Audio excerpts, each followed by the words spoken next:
मित्रों, लगता है कि देश का आने वाला एक और युवा नेता तैयार हो रहा है और उसकी soft launching Bharatiya Janata party करा रही है। भारतीय जनता पार्टी क्यों करा रही है, इसका भी एक कारण है।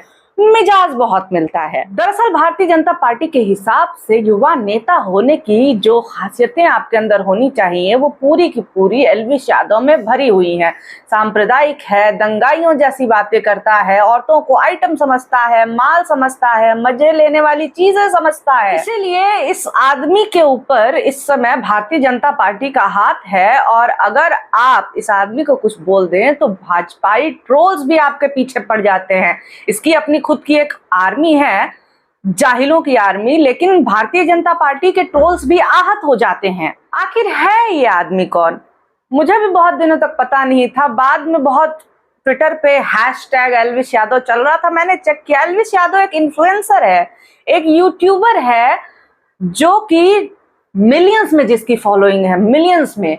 लेकिन खास बात यह है कि ये आदमी बिग बॉस में गया। जी हाँ, छपरियों का एंटरटेनमेंट बिग बॉस। ये आदमी सबसे ज्यादा छपरी छपरी कह करके बाकी जो दूसरे इन्फ्लुएंसर्स हैं उनको नीचा दिखाता रहता है, लेकिन बिग बॉस गया और बिग बॉस जीत के आया, जिसके बाद से मनोहर लाल खट्टर, हरियाणा के सीएम मनोहर लाल खट्टर कार्यक्रम करते हैं, उत्सव मनाते हैं और युवाओं के लिए प्रेरणा बताते हैं। इस आदमी को युवाओं के लिए प्रेरणा, ऐसा क्या कंटेंट बनाता है ये? एक मिनट चेक करने दीजिए। तो तू तो बड़ी एक्टिव है यार, बड़ी एक्टिव है। पर तुझे पता है मेरी गर्लफ्रेंड कितनी ज्यादा टॉक्सिक है यार। उससे थोड़ी देर और बात कर लेता ना, मेरा पूरा दिन खा जाती वो। और मैं क्या कह रहा हूँ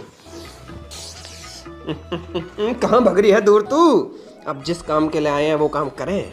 मैंने मना थोड़ी किया। Oh my God. अब तेरे को मेरे से कौन बचा है? Who will save you?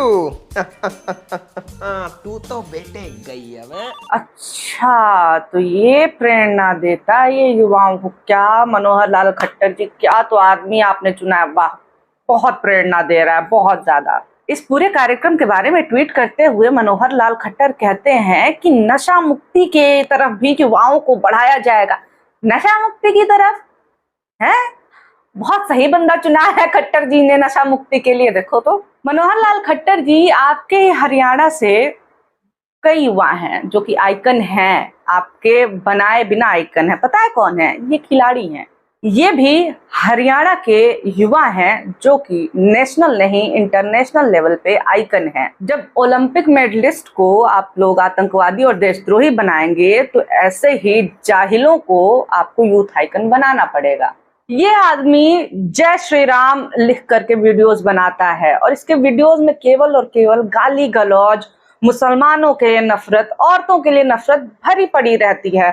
अब जय श्री राम लिख लिया है तो बाकी सारे कसूर, बाकी सारे पाप तो माफी हो गए। ये बंदा कट्टर हिंदुत्व को लेकर के हमेशा अपने आप को योद्धा बताता है कि मैं कट्टर हिंदुत्व का योद्धा हूँ, मैं सनातन का योद्धा हूँ। सलमान खान को यह इंसान क्रिटिसाइज करता था, गालियां देता था और यही आदमी बिग बॉस में गया, सलमान खान ने डांट लगाई तो रोने लगा।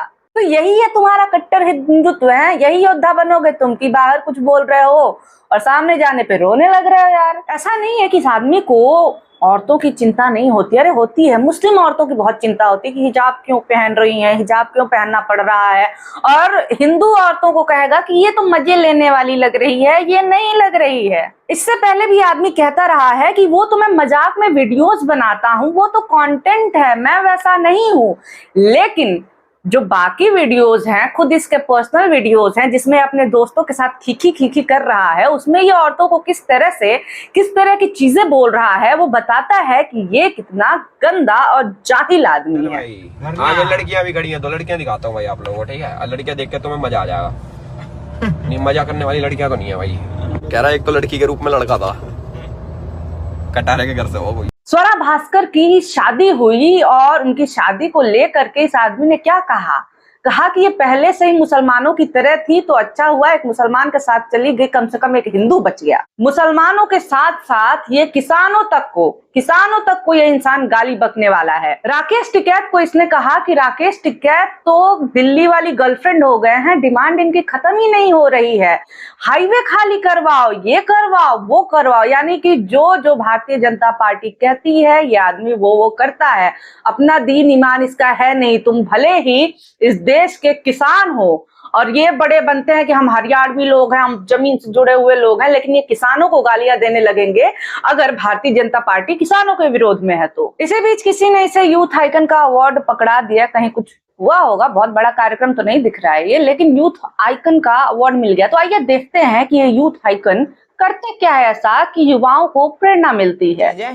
तू अपनी बीवी के साथ और मैं तेरी गर्लफ्रेंड के साथ, चाहिए मुझे वो अब यही हो दे। दोस्त की सेटिंग, किसकी सेटिंग करूं, इसकी सेटिंग, उसकी सेटिंग, क्या है ये भाई? सॉफ्ट पोर्न बना रहा है ये आदमी। मैं अकेले ही अपने वीडियोस बनाती हूँ और इसीलिए एक आदमी का धैर्य इतना नहीं हो सकता है कि बहुत ढंग से इसके वीडियोस पे रिसर्च करे। ये केवल इसका चैनल खोलते ही सामने इस तरह के वीडियोस मिल गए, इस पे ढंग से रिसर्च करके वीडियो बनाई है ध्रुव राठी ने। आप जा करके वहां देखिए, पोल पट्टी खोल करके रख दी है। हालांकि ध्रुव राठी की एक बात से मैं असहमत हूँ। ध्रुव राठी कहते हैं कि भाई तेरी शक्ल भी अच्छी है, तू एक्टिंग भी अच्छा करता है। नहीं ध्रुव राठी, ये आदमी अच्छी एक्टिंग नहीं करता है। हाँ, लेकिन आपकी इस बात से सहमत हूं मैं कि इस आदमी को अपने अकल पे भी थोड़ा काम करना चाहिए। लेकिन मैं ये सोच रही हूँ बहुत दिनों से, जब से खासतौर से ये आदमी लाइमलाइट में आया, सबसे बड़ी खबर थी कि गमले चोरी हुए और वहां पता चला कि इस आदमी की गाड़ियों में वो गमले चुरा चुरा करके रखे जा रहे हैं। तो बतौर गमला चोर ये काफी लाइमलाइट में आया, जिसके बाद से इसने हिंदुत्व कार्ड खेला। भाई तुम गमला चुरा रहे हो 100 रुपए का, और पकड़े जाने पे तुम कह रहे हो कि मैं हिंदू हूं, मैं डरूंगा नहीं। तो खैर, इसके गमला चोरी वाले इंसिडेंट के बाद से मैं सोच रही थी कि भैया ये आदमी आखिर ऐसा क्या करता है कि इसके इतने फैंस हैं, और कौन लोग हैं इनके फैंस? जिस आदमी की बुद्धि खुद ऐसी है उसके फैंस कैसे हैं? बताती हूँ इसके फैंस कैसे हैं, देखिए। भाई के आगे कोई बोल सकता है क्या? एल्विश भाई 5 साल के बच्चे का मेंटल एज है इसके फैंस का, 5 साल के बच्चे का, क्योंकि इसका खुद 10 साल के बच्चे वाला है। इस आदमी का पूरा कंटेंट, पूरा चैनल केवल गाड़ियों के शो ऑफ पे है, लड़कियों को गालियां बकने के लिए है, मुसलमानों को गालियां बकने के लिए है, भाजपा के विरोध में जो जाए उसको बोल दो, कुछ भी बोल दो भाई, कोई मतलब नहीं है कि वो किसान है या क्या है, वो छात्र है। नहीं नहीं, कॉमेडी के नाम पे अंड बंड संड कुछ भी बना रहा है। लेकिन यही सब देख करके इसके जो फैंस हैं ए वाले, वो पागल हुए फिरते हैं, क्योंकि वो कहते हैं ना कि YouTube पे हर कंटेंट के लिए ऑडियंस है, तो इसकी अपनी अलग ऑडियंस है। तो भारतीय जनता पार्टी को बहुत बढ़िया बंदा मिला, एकदम उनके मिजाज का नेता बनाने के लिए। युवा नेता बना दो, कार्यक्रम करवा दो, फोटो जो है अलग अलग भारतीय जनता पार्टी के नेताओं के साथ खिंचवा लो। बढ़िया जो है बंदा इनको मिला है, सॉफ्ट लॉन्चिंग अच्छी कर रहे हैं इसकी। पर देखना ये है कि जो भारतीय जनता पार्टी की अपनी ही हालत डवाडोल चल रही है आने वाले चुनाव को लेकर के, उनके पास ये जो आखिरी दांव है युवाओं को लेकर के अपने पास आने के लिए, कि इस तरह के इन्फ्लुएंसर्स के साथ वीडियोस कर रहे हैं, इस तरह के इन्फ्लुएंसर्स को अपने मंच पे बुला रहे हैं। तो देखना है कि कितना ही ये सारी टैक्टिक्स इनकी काम करेंगे। खैर, तो बहुत शुक्रिया, बहुत धन्यवाद ये वीडियो देखने के लिए। और अगर यहाँ तक देख लिया तो लाइक कर दीजिए, सब्सक्राइब भी कर ही सकते हैं आपकी इच्छा हो तो, पर आपके सब्सक्राइब करने से मुझे बहुत मदद हो जाएगी। तो बहुत शुक्रिया, बहुत धन्यवाद।